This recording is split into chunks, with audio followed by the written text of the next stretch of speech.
Sup, dude? Friends are some of the most important things we have in life. They make the terrible horrors of living another day feel not so overwhelming. With all the good that friends bring, you'd think people would utilize the powers of friendship more on the basketball court. But for some reason, nobody thinks that's cool. Well, at least here in the USA, teamwork is seen as gay. I'm kidding, but being quote-unquote him is seen as the much more glamorous thing. So more often than not, kids over here just want to learn how to be individually as great as they possibly can be. And how can you blame them? They bore witness to the one-man army prime James Harden as he brutally tortured teams in isolation, and the greatest bad shot maker in NBA history, Kobe Bryant, who averaged 43 goddamn points in a month. I might add, during an era where scoring wasn't even close to what it is today. This fascination with getting buckets is why dudes like Julian Newman exist. America's brand of basketball is extremely self-centered. This isn't true for the dudes across the pond though. Europeans grow up being taught the tremendous power of friendship. They work together and treat the ball like a hot potato, quickly moving it from person to person.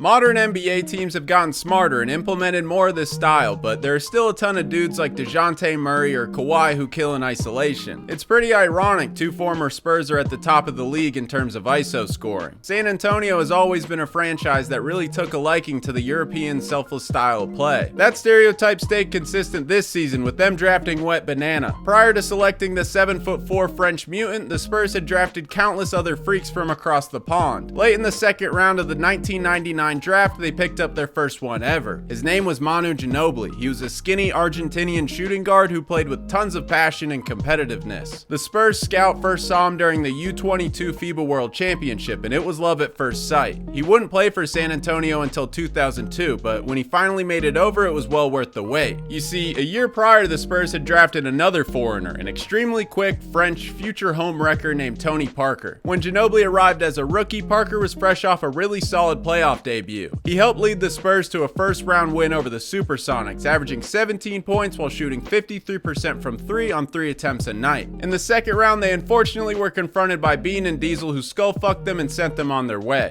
It's a bit misleading to say that, so let me rephrase. It was a pretty tight series. Most of the games were separated by single digits, but the Lakers edged the Spurs out in all but one of 5 games. This was because as a duo, Tony and Tim weren't on Kobe and Shaq's level of dominance. Tim was in the midst of back-to-back MVP seasons, but Tony was just 20 years old. He needed a little more time. By the start of the 2002 season, Ginobili had finally joined the Spurs, and by the end, they were NBA champions. This was the franchise's second ring ever, but definitely not their last. Over the course of the next 4 years, they won 2 more. Then in 2013, the dudes were in the finals yet again. Through 5 games, the Spurs led 3-2 against the Heatles. Then in Game 6, with 28 seconds left in the fourth, they had a huge opportunity to put the dagger in Miami. Ginobili was at the line with a chance to give the Spurs a 6-point lead, but he bricks one, keeping the lead at 5. Then LeBron chucks up a 3, misses, but the Spurs don't secure the board, which results in LeBron getting it back and draining his second attempt, cutting the lead to 2. At this point, there was 19 seconds left, and 21-year-old Kawhi Leonard was fouled and sent to the line. San Antonio was hanging on by a pube. Then, to the absolute horror of Spurs fans, he bricks one just like Ginobili. Because he missed, Walter Ray Allen Jr. made him pay. The Spurs had multiple opportunities to end the series, but blew each one. Because of this, Miami tied it up at 3 apiece. Game 7 was tight, but the Heat broke away in the fourth, becoming NBA champions. The Spurs had just completed one of the most insane choke jobs in NBA history. San Antonio had that ring on their finger, then sold it. Nobody would have been shocked if right after that they fell apart. They were getting old, but to everyone's surprise, they came back the next year firing on all cylinders, with pretty much the same roster as the year prior. The only difference was they sought revenge for the humiliation they endured. All offseason, they had to think about how they cried and pissed themselves on the big stage, so when the new season started, they came out the gate swinging like Miles Bridges when he sees a woman. They lost just once through their first 14 games, beating teams by 12 points on average. They had the whole league in shock like they were a big dick in a locker room. Other than seeking vengeance, the reason for their dominance was their new and improved extremely fast motion offense. It was ahead of its time. Back in the David Robinson, Tim Duncan days, they would toss the ball down low and let the big fellas pound their way to a bucket. But when Tony Parker and and Ginobili joined the team, ball movement became a bigger part of their game plan. By 2014, they had perfected it, and with 10 international dudes on the squad, the offense zipped along like a well-oiled Ferrari. The ball never got stuck in one person's hands because their system involved continuous, unrelenting ball and player movement. The way they operated required every single person to be completely locked in 100% of the time. Right upon the catch, they quickly made decisions, all in search of finding the open man. Creating open shots was their bread and butter. The constant motion left the opposition almost always playing catch-up, which is why they shot so damn efficiently. In those first 14 games of the 2014 season, they connected on nearly 50% of their field goals and over 40% of their threes. It was basketball perfection. A huge reason they were able to play with so much movement was the playmaking talent that came from not only their guards and wings, but their big men too. Tim Duncan, Thiago Splitter, and Boris Diaw were all great passers who kept the offense cooking with gas. Throughout the rest of the regular season, they obliterated everyone, winning 62 games in one of the toughest Western conferences ever. The West featured teams like the MVP KD and Westbrook Thunder, the Lob City Clippers, the Grit and Grind Grizzlies, and the Young Warriors. Earning the 1 seed was incredibly impressive, but because they were in such a tough conference, this meant they had to face off against a team that was much better than your typical 8th seed. That team was the Dirk Nowitzki, Monte Ellis, and Sean Marion Mavericks. This team won a measly 49 games to San Antonio's 62. Despite this, they nearly ended the Spurs season in 7. At the end of Game 3, Vince Carter drilled a 3, stealing the win from San Antonio, putting Dallas up 2-1. From there, each game was a dogfight, until Game 7. With their season on the line, the Spurs finally started to act like a 1 seed, pulling their head out of their ass and beating the living shit out of Dallas. They hit pretty much everything they shot, moving on to the next round with a commanding 23-point win. Their momentum continued into the second round, completely steamrolling Portland in 5. They were winning each game by like 20. It was a bloodbath. The conference finals were a bit different though. They faced off against KD and Westbrook, but with Serge Ibaka out and Nick Collison starting, points in the paint were free. In Game 1, the Spurs dominated the interior, winning by 17. Then the next game was complete annihilation, with San Antonio winning by nearly 40 points. But then in Game 3, Ibaka, who was thought to be out the rest of the playoffs, returned. He gave the Thunder a much-needed boost on both ends of the floor. His return, along with home court advantage and the Spurs' lack of aggression, led to OKC taking Game 3. Then shockingly, with the power of aggressive D, OKC won Game 4 as well. The Spurs were on their way to choking again. But luckily, fate performed the Heimlich maneuver on them. They were heading back home and there was an extremely minuscule chance they lose. They got attribute boosts at the AT&T Center or something, because they won each home game by an average of 26.7 points. Game 5 was theirs for the taking, but Game 6 was a different story. Playing at Chesapeake Energy Arena, the Spurs lost their home court powers and the game ended up being extremely competitive. They went into overtime, but that's when Timmy D went absolutely fucking nuts, booking them a ticket to the NBA Finals. Their opponent was none other than the team that stole the ring off their finger the season prior. This was like a nerd returning to get revenge on his bully, except the nerd's uncle gave him a shotgun. The San Antonio Spurs quite literally bent the Heat over their knee and spanked their cheeks. The series started off with the Spurs taking Game 1 in commanding fashion, then in Game 2, LeBron went off and tied it at 1 apiece. This was a huge win because it was in San Antonio. With them heading back to South Beach for the next 2 games, the series looked to be in Miami's control. It was in fact not. By winning Game 2, they didn't realize it, but they had just signed their death sentence. In Game 3, Greg Popovich made a switch in the starting lineup, unleashing their right-handed devil Boris Diaw. And Greg also turned the difficulty down to rookie, because the Spurs were lights out in the first half, shooting 76% from the field. From that point on, it was complete and total domination by San Antonio. They played their beautiful game, winning games 3, 4, and 5 by 20, becoming the 2014 NBA champions, successfully getting their revenge on LeBron and the Heatles. Kawhi was named Finals MVP because in the final 3 games he hosted his breakout party, scoring with ridiculous efficiency and giving LeBron nightmares with his rock-solid D. In the final 3 games, he was scoring 24 points a night, shooting nearly 70% from the field and 54% from 3. Can't forget about his 9 rebounds, 2 steals, and 2 blocks a game either. While Kawhi was unconscious, the entire team was as well. Backup point guard Patty Mills, who barely played the season before, shot 57% from 3. Matter of fact, they were all lights out from D, connecting on 47% of their threes as a team. They were shooting with stupid efficiency because, as I mentioned earlier, their system cooked up amazing looks. It was a symphony of bucket getting. They held Miami by the nuts. What comes as no surprise is the fact that passing was a big reason for this. In the series, they made nearly 500 more passes than the Heat did, which is just insane. What the Spurs were able to accomplish utilizing the power of friendship was nothing short of amazing. Another team that believed in this unselfish team mentality was the 2004 Detroit Pistons, and their center Ben Wallace was actually one of the coolest dudes to ever step foot on the court. You can click here to watch the video I made on him. I really appreciate you for taking the time out of your day to watch this entire video.